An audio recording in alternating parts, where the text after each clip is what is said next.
یا یہ طالب علم بیٹھے ہوتے ہیں، یہ بزرگ آ جاتے ہیں، بچے آ جاتے ہیں، کہ کبھی مت سوچنا کہ ہمیں پتہ نہیں کچھ ملا نہیں ہے. شیطان ہے نا، وہ گیم چکر ڈالے گا، پھر فائدہ کی لوگ راستے میں روکیں گے آپ کو، کی ہو گیا بھاجی اتھے کیوں جاندے ہو تسی ہیں، اتھے ہی کیوں جاندے ہو تسی. بھئی سمپل سی بات ہے، جنہوں جتھوں ڈبنا انہوں اتھے ہی جانا ہے. سادہ سا سوال ہے یہ تو، جس کو جہاں سے ملنا اس نے وہیں جانا ہے نا یار، سیدھی سی بات ہے. جس کو نہیں ملتا وہ نہیں جاتا، تو جس کے نصیب میں جو ملے گا اس نے تو جانا ہی جانا. اب سوال یہ ہے کہ آپ لوگ آتے ہیں کس لیے یہاں؟ جمعے کی نماز بعد کھانا بھی نہیں ملتا کہ بڑی لالچ میں آتے ہوں گے، بڑی کسی کی لالچ ہے تو یار چلو یار میں بزرگوں سے ملاقات کر لوں گا، بس اس کے علاوہ تو کوئی لالچ نہیں ہے.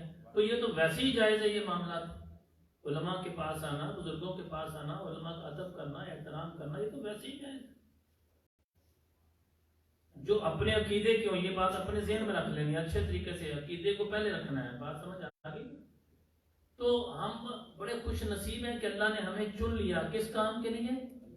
اپنا قرآن ہمیں سمجھ آ جائے. آپ یہ دیکھیں آپ کے گھر میں، کہاں پر بھائی ہوں گے، کئیوں کے باپ ہوں گے، کئیوں کے بچے ہوں گے، نہیں آتے، جمعہ ہی نہیں پڑھتے. ان گنت لوگ ہیں جمعہ ہی نہیں پڑھتے، آتے ہی نہیں ہیں، کہہ کے بھی تھک جو نہیں آتے. اب آپ موازنہ کریں اپنی قسمت کا، اب موازنہ کریں اپنی قسمت کا. آپ دیکھیں کب آ گئے، صبح صبح جلدی، رات کو تیاری شروع کر دی، صبح صبح تیاری شروع کر دی، میں نے جمعہ پڑھنے جانا ہے، میں نے جمعہ پڑھنے جانا ہے، میں نے وہاں پہنچنا ہے. کام کا چھوڑ کے آپ پڑھنے کے لیے آ گئے. تو یہ جتنی دیر آپ کوشش کرتے رہے، آپ نے کوشش نہیں کی نہ، یا آپ نے کوشش نہیں کی، اس نے آپ سے کوشش کو چل جلدی کر، تو ادھر آ تیری بخشش ہونی ہے آج، تو ادھر آ تیرے پہ کرم ہونا ہے آج، تو ادھر آ تیرے پہ. اللہ کا گھر ہے نا، کون سا کسی بندے کا گھر ہے بھائی؟ یہ کون سا کسی بندے کی خود نمائی کی جا رہی ہے، اس کی بات کی جا رہی ہے؟ اللہ کے گھر میں آ رہے ہو نا، کون سا کسی بندے کے پاس آ رہے ہو؟ گفتگو سننے تو اللہ کی آ رہے ہو نا، نبی پاک علیہ السلام کی باتیں سننے کے لیے آ رہے ہو، کسی اور کام کے تو نہیں آ رہے. تو آپ اپنی قسمت پہ ناز کیا کریں. ناز، میں آپ کو سچ کہہ رہا ہوں، بالکل ٹھیک کہتا ہوں. ایک بات تو بتائیں، ایک بندہ، اس کا کاروبار، اس کی دکان ہے یا فیکٹری ہے، اور اس کی فیکٹری میں ایک اس کا ملازم، کون؟ اس کا نوکر، روز صبح جلدی آ جاتا ہے. کیا کرتا ہے؟ روز صبح جلدی آ جاتا ہے، اور جاتا بھی اس وقت جب چھٹی ہوتی ہے، اس کے بعد بھی بیٹھا رہتا ہے. وہ چھٹی کے بعد بھی آرام سے جاتا ہے، اور فالتو تنخواہ بھی نہیں لیتا. بتاؤ سی مالک کے دل میں کتنی محبت اس کی پیدا ہوگی. نہیں سمجھ آئی؟ جو جلدی آ جائے اور پھر درود و سلام پڑھ کے جائے.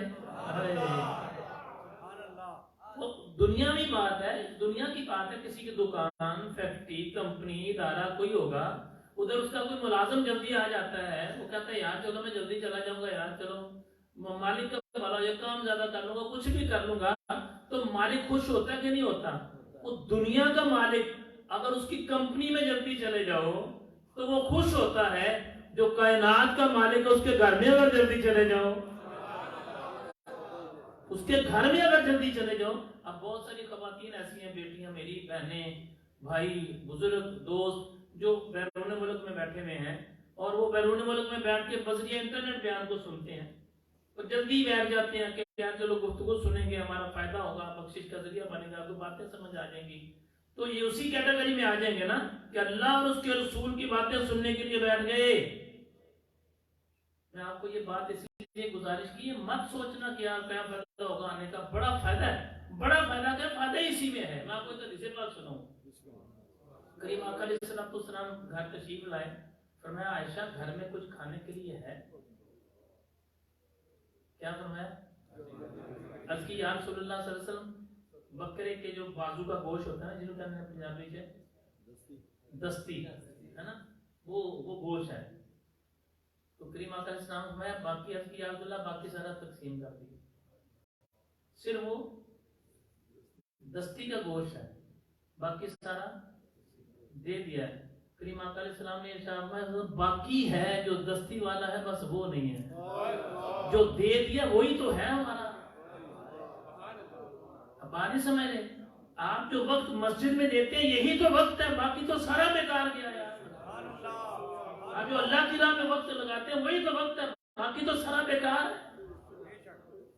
جو اپنے بچوں کے لیے روزی کماتے ہیں وہی تو وقت ہے، جو حلال روزی کمانے کے لیے نکلتے ہیں وہی تو وقت ہے، باقی تو بیکار ہے سارا۔ اسی لیے تو ایک جگہ پر آتا ہے اللہ تعالیٰ سب سے زیادہ ناراض اس نوجوان سے ہوتا ہے جو جوان بھی ہو اور ویلا بھی ہو، جو فارغ رکھتا ہو، اللہ اسے ناراض ہے۔ فرمایا عائشہ بس وہی تو بچا جو دے دیا، فرمایا جو صدقہ دے دیا وہی تو بچا، باقی تو سارا گیا۔ جو کھا لیا وہ تو کھا لیا، جو اللہ کی راہ میں دے دیا وہی بچا، جو اللہ کی راہ میں دیا وہی بچا، باقی تو کچھ بھی نہ بچا۔